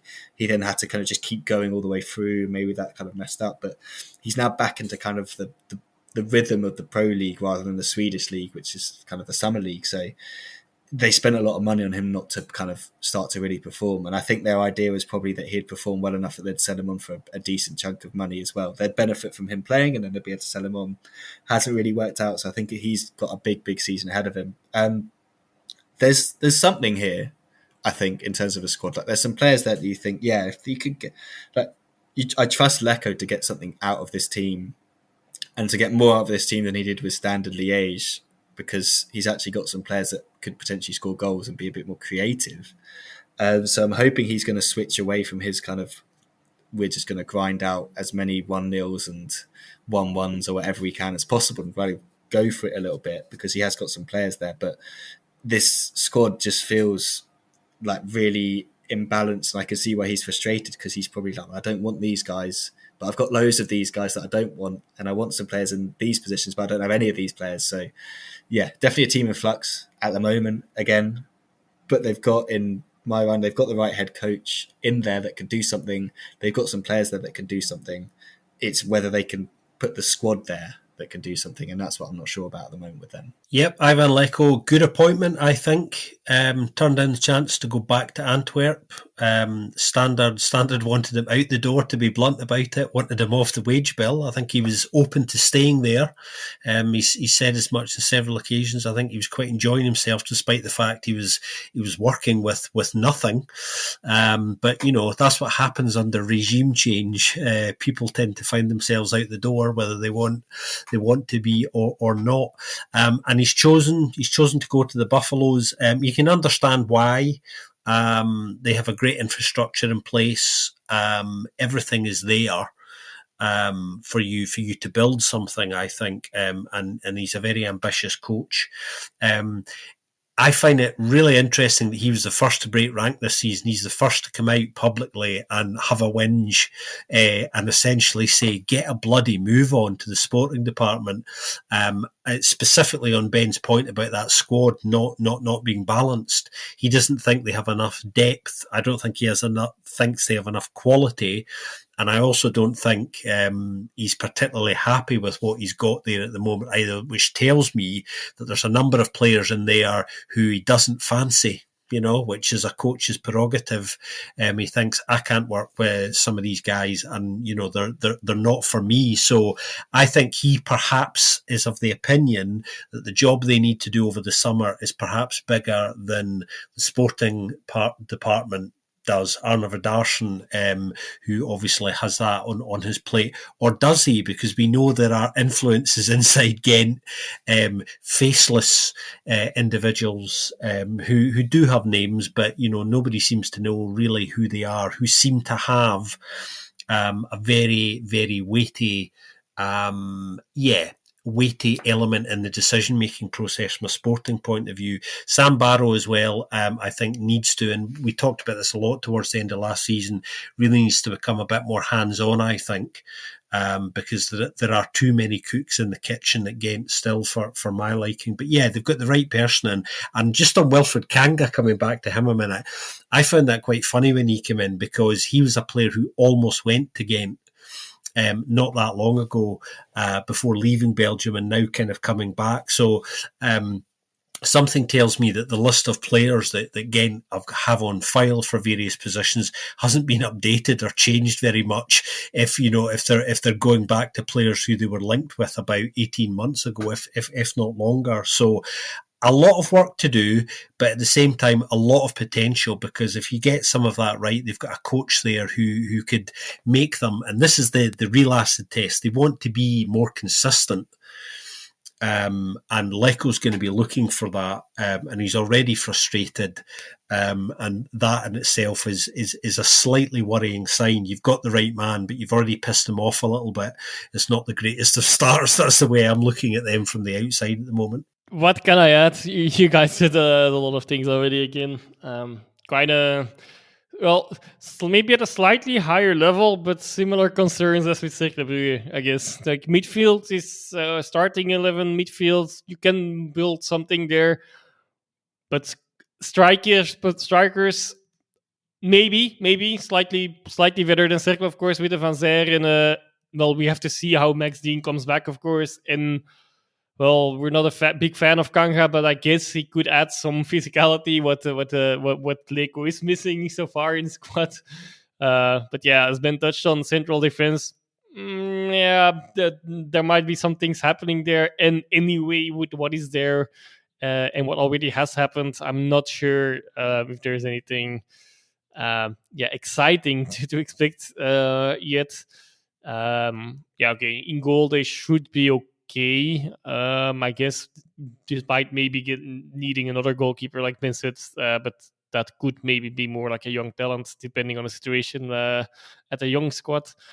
But yeah, I mean, no real signs of improvement yet in comparison to last season, I guess. Wingers also definitely need something extra there, at least in quantity, but actually also in quality. Even though maybe Van Zer can play there, and Max Dean not really, but he also runs in many positions, so maybe he can fill in a little bit there if needed. But just still a lot of big, like Lico's concerns are. Well, still a lot of things to do there, both in and outgoing, actually, because their squad is in quantity definitely big enough, but in quality, well, definitely not big enough, not good enough. I guess that's the nicest summary I can make of this, the shortest one at least. And yeah, of course they don't have European football this season for the first time in many years, so that could help them domestically, maybe.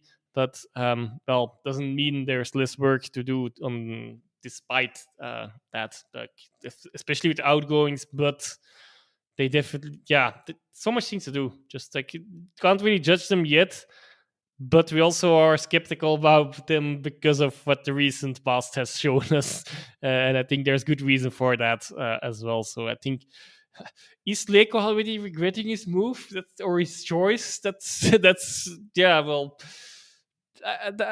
yeah, I wouldn't be surprised if you were.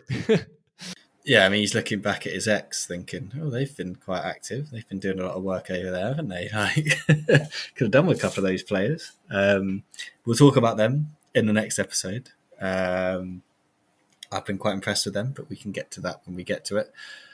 Let's go to. Well, we've kind of like front loaded this episode with Joris's team and Scott's team, so we're kind of like, yeah, we're giving you guys chance to get things off your chest before the season starts quite nice and early, that's for sure. Obviously, we're talking about Mechelen, like Anderlecht. They just chose to stay pat with the head coach. They kept Frederik van der Beest. Scott, obviously, will get your opinion on that. In my mind, with some of the names that were floating about, I'm like, it's not very exciting. Could have maybe done a little bit better. They've been active in the window, but have they been active in the right areas? That's the question. Gora Juve comes in from FC Sion, or Shun, I think it's Sion, in the Swiss League. Lovro Golic, he is a young Slovakian defender, I believe, or is he Slovenian? Slovenian, apologies. Lovro Golic, he's a young Slovenian central defender, highly rated, highly sought after by quite a few clubs, but he picks Mechelen from Roma's youth team. Tommy Santiago comes in from Willem 2. Chin van Ingelom comes in from Young Genk on a free. Ryan Teague, they actually beat Wrexham and a couple of other teams signing him. Defensive midfielder from Melbourne Victory, and a couple of other players make the step up from the Young Genk side. In terms of outgoings, Peter Nusserdal has already gone. It felt like he was only in the door for a couple of days. He goes to Rapid Vienna for about 1.5 million euros. Toon Raymakers, he leaves to Ferencváros in Hungary for about 1 million. Oscar Anel's gone to Vesso on a free. Bas van der Enden, he's gone to Beerschot. Jeffrey Hermans and Dan Foulon, as we already know, they've both gone to Antwerp. Julian Goy's finally left the club, and a couple of the kind of loan players have gone back to their parent clubs as well. I guess the one kind of main thing that we see missing from that is potentially a striker. Although you've got Keenan van Rafflegem that you signed in January, so it's like, okay, you're banking on him being your striker signing for this season, potentially. You still got Benito Laman. You've still got goals in the team in that sense. Leon Lauberbach's still in the squad as well. Whether he's going to stay in the squad remains to be seen. But he did get 8 goals last season, 37 games. So he scored more than he had the last couple of seasons. Storm's still there. Is he going to stay? And Rabti's still there. Are these guys going to stay? Because you just don't know. Fluke as well has been linked with a couple of moves events. So this team's all in complete flux at the moment as well, especially out wide. It's like at the moment, not massively worried. They could maybe sign another winger potentially, but if some of these guys leave, they need to get a move on with getting some players in because that is the way they play. In defence, that's where they made most of their moves. So I'm kind of like, they're quite young players, but maybe they'll be good players. I don't know. I haven't seen most of them play, so they could be quite good. In wingers, sorry, I forgot to also mention Bill Antonio. A fully fit Bill Antonio makes a massive difference for me to this team because every time he came on the pitch, he made things happen. I'm a big fan of his, and I hope he can do the job. Goalkeeper situation is completely fine. Like you've got Orton de Wolf, you've got Nacho Miras as well. Miras looked pretty good when he kind of came in, so I'm not too worried about goalkeeping situation. I do think de Wolf's overrated. I'm going to put this out there. Like there were some times I was watching and I was like, how's this guy been pulled into the Belgian team? Has anyone actually been watching these games? Because I think there's some other goalkeepers that are better in this league than him. But he's solid enough for the level, so not too bad. But Scott, I'll just hand over to you. Obviously, that's my kind of area of concern for them. You've still got some key players. You've still got someone like Rob Scoofs is still there, kind of drilling the team on and driving the team on. As long as he's there, and you've got some pieces you can build around. You have got quality. It's just whether you're happy with the strikers being Van Raffelen, Raman and Lauer back. I think 2 of the 3 you probably are. I think we can all guess which of the 3 you're not happy with. I think Ben's already highlighted the major issue inside Mechelen as a club. Who is going to score the goals? Or, to be even more specific, who's going to score enough goals? That's the question. Lauberbach, okay, better season last season than the season before, but still not enough and still not good enough for this level in my view. Raman, plenty to offer, I think. Very different type of player, but can't stay fit enough across the course of a season, perhaps, to have enough of an impact, although he was incredibly important last season with goals at key moments. Van Raffelham, despite the potential, nobody really knows whether he's going to be the man who might bang in a few. This is his season, though. This is the one where he's going to have, if it's going to happen for him, it'll be this one. I think the defence has been rebuilt, which I think was necessary. Some interesting players have come in. It'll be interesting to see if they knit together quickly. I'm wholly underwhelmed. I think a lot of people are by Fred van der Beest's permanent appointment. While it's understandable, it's hugely underwhelming and not exciting. And I think is an indication of the fact that the club are, as Ben was hinting at, and something I moan about a lot in relation to talking about Mechelen, and that's just lack of ambition. Ambition means many things, but I mean, it's just not, settling for that, as Ben was describing, I think is not... not a good indication, I think, potentially of the direction of travel. The one thing that's quite important with Mechelen, I think, to understand is obviously longer term, they are looking to develop more talent in-house, build the resources there, develop the relationship with Elman Sport, of course, and improve player pathways so that more players, young players, are coming through the club. That's so important to increasing revenues longer term as well, and the overall health of the club. So I think they're taking things slowly and steadily. Tom Calloway's come back in as well, by the way, everybody. Former technical director, he's come back in. He is somebody who, in his first spell at the club, I think did a very good job, had a great working relationship with Wouter Rankin, knows what the club's all about, and I think he is aligned with this idea of developing the youth side of the club as much as possible, and longer term putting even more resources into that. Historically, there is still some debt to clear inside the club, which I think is quite close to being wiped out. It's not too far away. So I think in terms of the bigger picture, over the next 2 or 3 years, I think they'll be in a very good position to continue investing in their youth. A good start to the season is going to be really important for a club like Mechelen, as it is for everybody, obviously, but it's going to be really important for them because it sets the tone. And I think it's particularly important for Fred van der Beest to kind of have a good start. I feel, and I'm just putting this out there, I don't dislike Fred, but I do feel he is one of the 2 or 3 names I think whose head is potentially on the chopping block for possibly the first dismissal of the season, particularly if they have a poor start. So many unknowns at Mechelen, but a bit like Joris at his own club for very different reasons. I'm kind of I feel quite cool on them at the moment because I don't think the balance is there yet, and it could really go either way. So we'll see which way it does go shortly. Yeah, again, a lot of things mentioned. I do agree with Scott, like securing the back. Well, at least that's the goal, but at least bringing some players in to do so is something that was highly overdue to the last couple of seasons. So whether that now there's the right time, it needed to be done anyway. So maybe it's more of a cleanup of the last seasons there.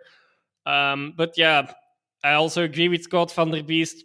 Yeah, I'm actually certain he's not the right call to make, to be honest, like based on some things that he says as well. Like, I'm not sure if he's the best to work with young players to start with as well. So if that's for that philosophy, let's put it. That's maybe the nicest thing, the way to put it as well. Actually, like the philosophy and the manager don't necessarily match, which it will lead to problems at some point, sooner or later, I fear. Of course, again, just sprouting out here, what do I know? But that's just feels like it's not the right appointment indeed, as Scott is mentioning.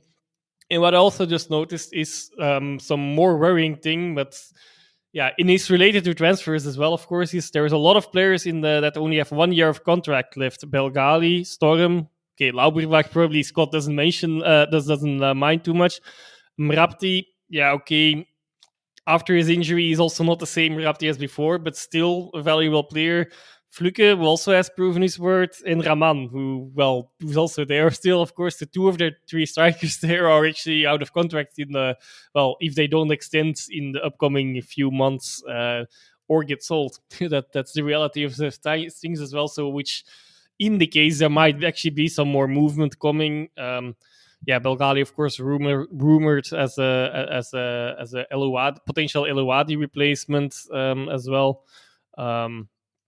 If he would go, then if I'm not mistaken, he's also the only right back or right wing back that they have at the moment. So regardless of him going, they need some players in there, at least one. I would assume two, because this contract situation and some interests. I'm assuming he will indeed leave still. So that they would need some players still at the back as well, or more positioning at the back. Of course, if it's a wing back like Belgali, it's not that he's the most defensively reliable player anyway, but for that position, they are missing some still. So don't really know what to make out of this at the moment, actually. Like, the squad is, I would say a mid-table squad on paper, but of course depends a bit on these defensive reinforcements, but it's good that they did them.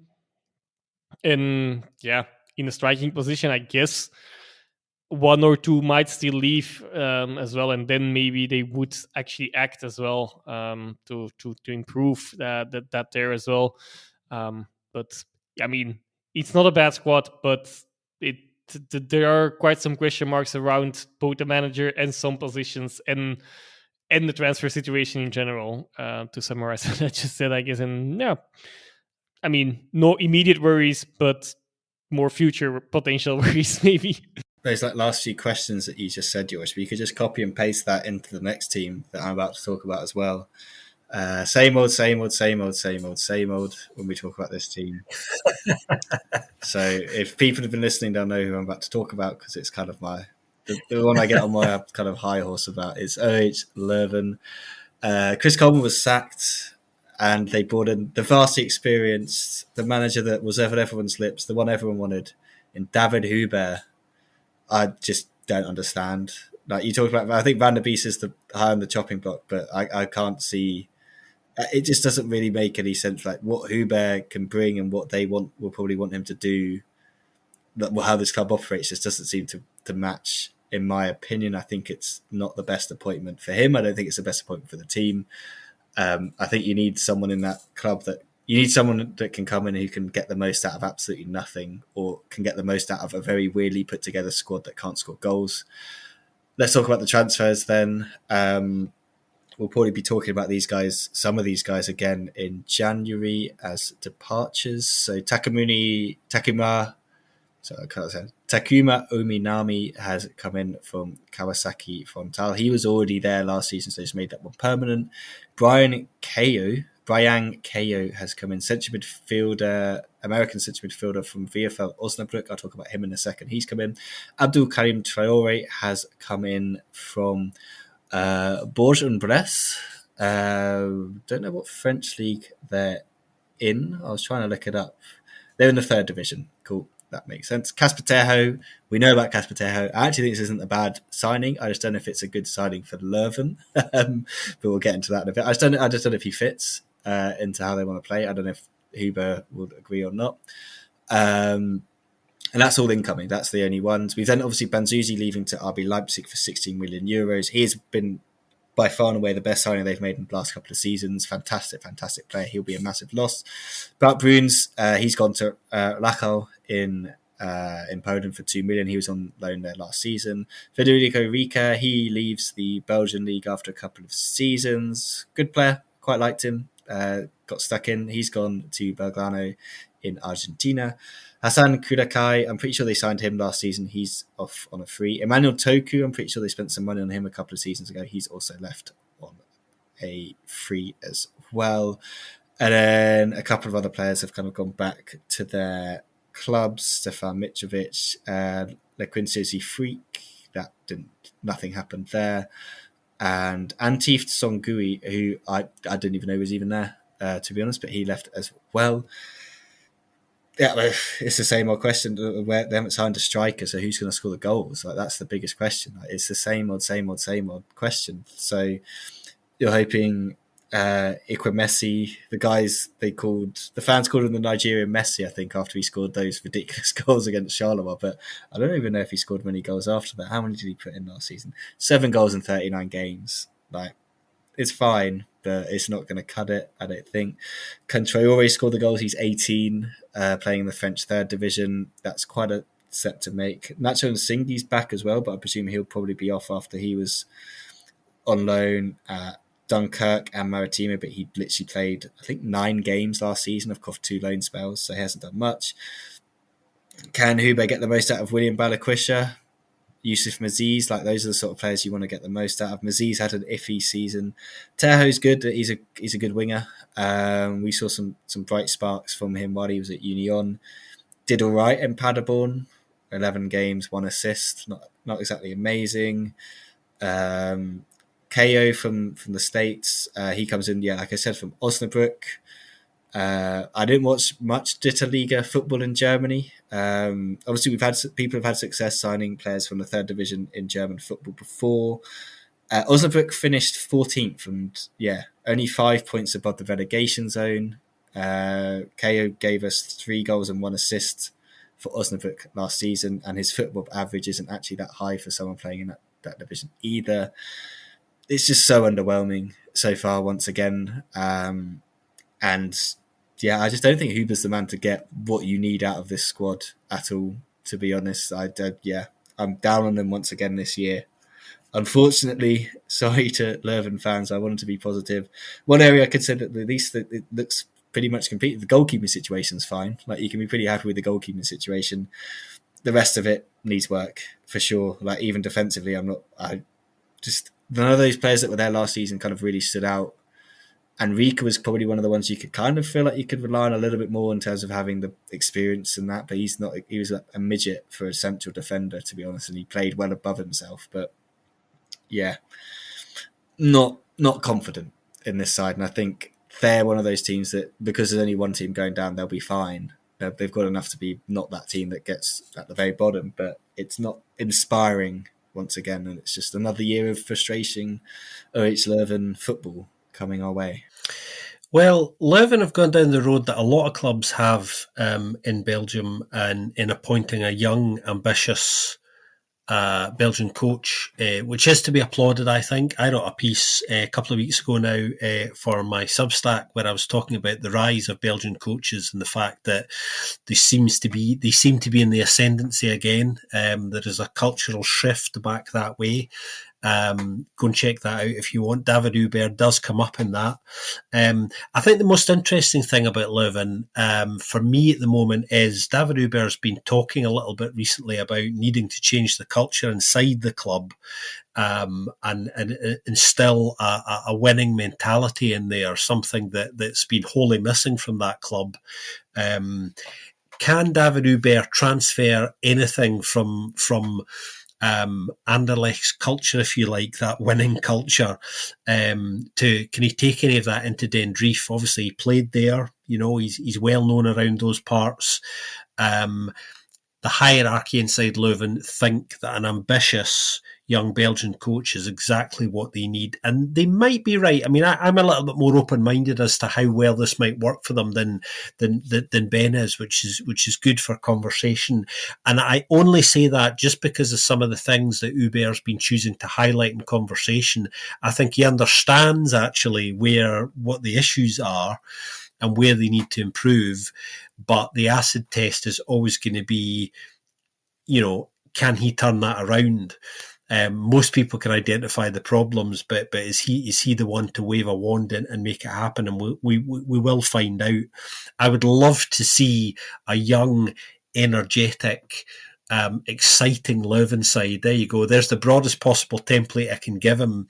That's what I would like to see. But because at times they played quite good football, but it was few and far between, and it was quite mechanical. A lot of it. I'm just hoping that coming through that Anderlecht system and being around that academy at Neerpede might rub off positively on being inside Leuven. The expectations at Leuven are entirely different as well, so maybe that extra bit of space and weight of expectation not being the same might bring out the best in David Hubert, who I think, despite having a rocky time at Anderlecht and being thrust in there at the deep end, might respond better to an environment like this. So we will see. Just on the basis of their track record in recent years, I have to be honest and say I don't hold out much hope that there'll be a significant improvement, but I am quietly confident that maybe his personality might rub off on those players, because I think in the past some of the coaches that have been in Leuven haven't really been terribly charismatic or necessarily right for the club. And I think nailing their colours to the mast and defining that they want to go down the road of working with a young Belgian coach is interesting, and I think a positive thing. And I hope he gets a little bit of time, because he's going to be working under a technical director in Jorgi Kispregi, who I think actually isn't too bad. A lot of the calls he's made over the last couple of years in Belgium actually have been decent, I think. The one area where Jorgi, I think, perhaps hasn't quite got it right, and this again is significant, is in his coaching appointments. They've not been great.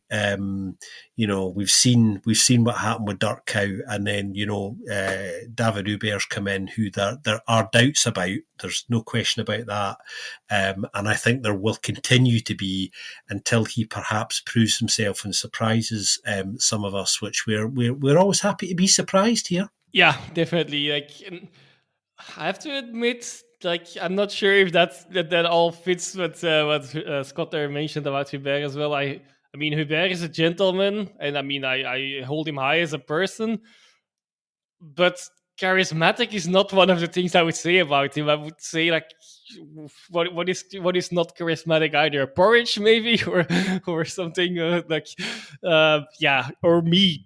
Take me. I'm maybe not even I don't want to blame anyone else, but I'm not sure that would really fit him there. Like I said, that's nothing to do against the person. Obviously he's one of he has a little place in Genk's history as well, winning one of the titles. It's nothing. That's nothing to do with any of things there. I think he's done well for himself as well. But just the charisma, I don't really see. This is one small remark that I put a bit maybe bluntly here. But and apart from that, I don't know if that fits. Again, indeed, like Ben mentioned, started this whole section about I guess the same thing as with Mechelen. I mean, yes, Hubert, it fits a bit better than Van der Bist, if you make the comparison, but I'm not sure if it's the right call, and if he, if how he wants to play as well, maybe if that necessarily is what Leuven would want. And the current squad list at the moment is, of course, midfielders galore, and the rest is a bit of in the air, except goalkeepers. That's definitely something. We will see some more movements. I guess Mijatovic, of course, got an extension of his loan, I guess, or maybe it was is back there as well in the striking position. they might trust in him, put some trust in him. But of course, he only scored once, even though that was, if I'm not mistaken, quite a good goal last season. But he's still young, so maybe his development is well enough so that he can actually contribute a bit more there. But regardless of that, I indeed think they need something there. And like apart from that, I also agree further with Ben. Like the defense in numbers, they might be okay, I guess, in quantity, but the quality, I'm again not so certain. So yeah, and with everything what is in there as well, it really looks like a classic Leuven season so far. Yeah, not the best watch, but maybe, but they will be fine eventually. They will have a good run at some point of the season, yeah. I mean, they will have some good games, but they mainly will not be like a second team to watch, has been touched on before in the episode already as well. I fear for many people. As much as I'd love to, as it's as many people will probably know, is where I studied as well. So I have like a little extra soft spot myself, but they're making it difficult with how it's going the last couple of years. Mainly on the pitch, I guess. Off the pitch, that's nothing to comment to comment on that, but on the pitch, it's not always been an easy watch. And yeah, they need someone to light it up up front, to use for the third time that expression, I guess, or maybe more. Count them all if you if you really want to. But yeah, okay, I'm rambling on. You can feel that we're coming to the end of this episode soon, because it's been a long one, and well, stay tuned for the next one. But I'll let actually hand it over here to Ben again, I guess, or if Scott wants to add something, because we're not completely done yet, of course. No, Joris is right, and just to caveat, like, I don't dislike Leuven. I just see so much potential in that club. Not so that you guys saying I dislike them, but like it is that like I just see like there's something there, the structure and everything, the stadium, the fan base, like there's something there that I feel like has so much potential to be more than it is and be more ambitious. And I think it's the ambition that I struggle with. And I just feel like they really could be doing a lot more. And I feel like they're wasting a lot of these Pro League seasons that they've tried desperately to get into. But then you look at Leicester, like they've hardly like lit things up at the moment. So they kind of maybe the ownership needs to take a look at how they're operating and how they're running things over there. Well, obviously, like Joris said, we will be back to do the second half of the league. We thought we'd split it into two, give you guys a little bit of a break, gives us a little bit of a break, allows a couple of things to happen. Who knows? The first thing we'll be back with are Cercle La Louvière. Scott, in the meantime, has done a special episode on them, which will be our latest episode before this one. So you've got time to listen to that before we then dive into the preview. So you've got a much better idea of the context and everything behind that team. So a little bit of a plug for that. It is a fantastic episode. It was great for them like to offer and speak and sit down with us to do that. We really love doing that sort of stuff. We're hoping to get loads more of those things going this season, but unfortunately it's all about time and stuff like that. We've had offers, but it's just, it's difficult to kind of find time to sit down, but we'll hopefully bring a couple more kind of special episodes to you, which obviously, as most people will know, they are all free. We don't hide anything behind a Patreon or anything like that. We give it to you just kind of as it comes. So I hope you've enjoyed this kind of opening preview to the Pro League season. If you have questions in the meantime before we sit down and record the other one, you've got a little bit of a window to kind of fit those in. We'll be back later in the week, dropping that before the games kick off this weekend. I think that's about it. Just time for the usual. If you like it, please leave us a review on your podcast app of choice. If you've been here for a while and you want to give a little bit more than just a review, please do feel free to head on over to our Buy Me a Coffee site as well, where you can donate to us, which is always greatly received. Like I said, Scott's got his Substack, that will be linked in the bottom. I write a bit for Get Football. Joris is Joris. You just need to kind of listen to Joris because he's great. Joris, I don't know if you want to plug anything, feel free to. If you've got something special in the works, who knows? Yeah, I should get something, but okay. I also feel like this section is longer and longer, and nobody's listening to this anyway, I guess. Yeah, exactly. We're speaking into the void now. We're speaking. Yeah. We're gonna get Joris's face in a T-shirt. That's what we're gonna do. Joris, mate. T-shirts and mugs.